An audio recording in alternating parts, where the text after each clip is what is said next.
Questions rose again as people compared the familiar traditions with the unfamiliar freedom found in Jesus. The disciples of John and the Pharisees were known for their fasting, and they came asking why his disciples did not follow the same pattern.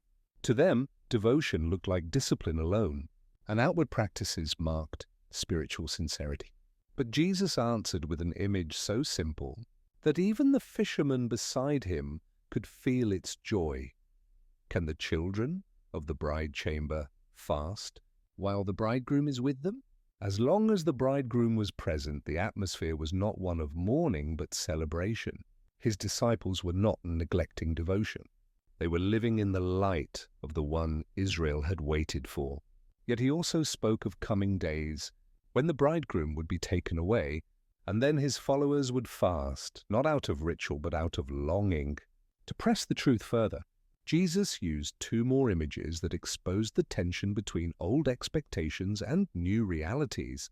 No one sews a new piece of cloth onto an old garment, for the patch will pull away and make the tear worse. And no one pours new wine into old bottles, for the fermentation would burst them. New wine demands new vessels. These words were not about clothing or wineskins, but about the living work of God breaking into a world bound by routines that could no longer contain his purpose. The kingdom Jesus brought was fresh, spiritual, and transformative. It could not be forced into the rigid structures the Pharisees defended, nor sustained by the old patterns that had lost their power. As they continued walking, the disciples plucked the ears of corn on the Sabbath day, a simple act that would soon spark more controversy. For the old system could not recognize the liberty of those walking with the Lord of the Sabbath.